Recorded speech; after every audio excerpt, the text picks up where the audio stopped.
Basically, I'm going to be talking about the best ways to get your 10,000 steps in a day. As you probably know, walking anywhere is one of the best ways to aid in your weight loss if you don't have time to go to the gym or dedicate yourself to an actual exercise program. So getting your 10k steps in a day is ideal. So for me personally, I'm not a gym goer. I've tried it twice in my life. I've joined 2 separate gyms, and to be entirely honest with you, it's not worked out both times. It's just something that has never sort of clicked in me. It's just something that I never really got on with, to be entirely honest with you. I feel unmotivated when I go into gyms because there's people around me that are doing better than me, which, you know, is probably not the best way to look at it, but that's just how I feel. So I thought, you know what, I'm gonna just throw myself into something that works for me, because there's no point, weight loss is not a cookie cutter kind of system that works for everyone.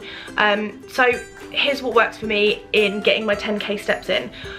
At the moment, I have a fairly active job. I'm active for every bit of that day. As soon as I get home, I just want to hit the couch, sit down, watch Netflix and do nothing. If it were up to me, I'd get a takeaway every night because I am so tired by the time I get home, but you have to stay on yourself and you have to get up, get in that kitchen, cook something good and get on with it really, because that's life, isn't it? So basically, my tips for getting your 10,000 steps in, the obvious ones.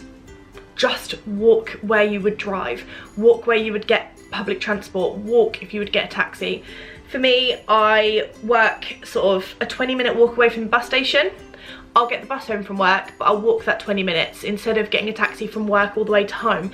That 20 minutes is not a big deal when it's nice weather. When it's raining, it sucks, but get your hood up, get your umbrella up and just walk it, because do you know what? It's gonna make a difference in the long run. For instance, going to Tesco, going to Sainsbury's, walk up the stairs to get to the shop. It sounds so obvious, but you got your escalators right in front of you. If you've not got a trolley, walk up the stairs. There is no reason to stand on that escalator and just be idle for that stretch of time. Just walk up the stairs. Have your phone in your pocket, and that hopefully in this day and age, your phone will have a pedometer on it.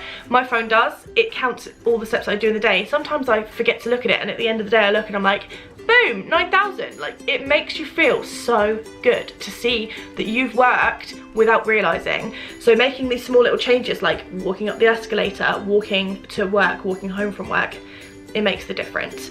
Say you're going to a friend's house, say you are going to the pub, say you're going anywhere with a mate, walk there. If they live close enough for you to walk, do it. I always used to struggle with this concept, which sounds absolutely ridiculous, but I did, because fat person brain just doesn't allow you to think, yeah, do you know what, I can do that. Because I can is a really hard thing to think when you don't feel like you can. So my best friend, she will come over and she'll walk home. If it's in the dark, if it's in the rain, she'll just walk home. It's no big deal for her. For me, that was something that I've struggled to sort of come around to. Pop into the shop, for instance. My other half, Charlie, he'll say to me, right, should we just go to the shop? Fat person brain just like looms over me. I don't know what it is. It just goes, no, no, you mustn't walk there. What if you get out of breath? What if your side starts to hurt? What if your feet start to hurt? What if your legs hurt? It's a walk to the shop. Do what you can. Slowly build up to that. If your shop isn't close enough, walk halfway to the shop. Anything that will get you active, because walking halfway to the shop, having a rest, and then walking the rest of the way will help. Don't shame yourself. Don't shame yourself for anything, because everyone's exercise levels are so different. For me, walking to the shop isn't a big deal, but in my head it is, because getting to the shop, I get there and I'm like, okay, what was I actually worried about? But that panic in me that says, no, you can't do it, that's what's holding me back. So walking to the shop, walking to your friend's house, walking wherever you can. So let's get down to, if you have quite a sedentary job. If you are sat down all day, every day, easily snacking, so you're not really getting your exercise in and you're sort of adding those calories in, if you've got one of those kinds of jobs, which I've done in the past, I've done long stints in call centres, I've worked in offices, I've worked everywhere that you've just sat down all day. You've got no choice either. It's not like your employee goes, right, now it's your time, you can run around the office. No employee is going to do that. They're going to make you sit down, they're going to make you work, they're going to get their use out of you at your desk doing what you're supposed to be doing. If only we all had treadmills strapped to our desks, right? So in those situations, you haven't got the choice to do a lot of exercise throughout the day. So on your lunch break, do a 50-50 split. On your lunch break, have your lunch and then go for a walk. Or vice versa, go for a walk and then have your lunch, depends how you like to do it. But use that hour that you have wisely. You don't eat, your eating doesn't take up an hour. Realistically, we'd love to think it does. We'd love to think that, you know, you get this luxury hour, which yes, sometimes you need, and you need to give your body a rest. But if you've been giving your body a rest for the years that you've been at that job, now is the time to change that. Get up out of your desk. Stretching your legs is so helpful and it will benefit you in the long run. Get up, go for a walk, even if it's just around the block. Even if you've got a big building with stairs and it's, you know, there's lots of other offices, walk around it if that's all you can do for now, if it's heavily raining outside. If it's nice weather, get up and go for a walk. I guarantee you will find places that you didn't know existed around your workplace. And then sit down and have something to eat. You can make that enjoyable. It doesn't have to be a chore. It doesn't have to be exercise. It can just be classed as going and seeing what's around you. And that's actually quite lovely. In another way, you can get home from work, you're tired, I get that. But everybody, even if you don't think you do, has 15 minutes out of their day that they can use for exercise. Everybody does. That 15 minutes for me would be taken up watching Netflix, scrolling idly through my phone, because that is something I am so guilty of. You would take up 15 minutes doing that after work. So all you need to do is pop on YouTube, 15-minute 1 mile happy walk.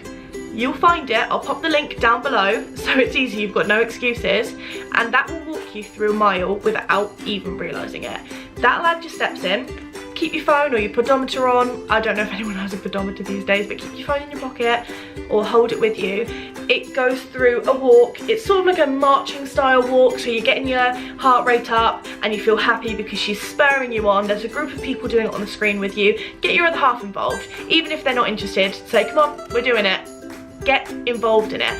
Do that walk. It takes 15 minutes out of your evening. That is nothing in the grand scheme of things.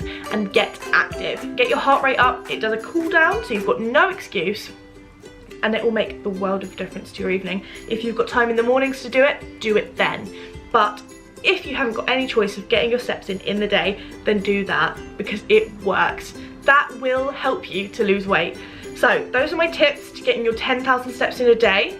If you've got any other tips, anything that I haven't covered, then comment down below or let me know on Instagram, and I could use those tips too. So thanks for watching, guys, and good luck getting your steps in. Bye.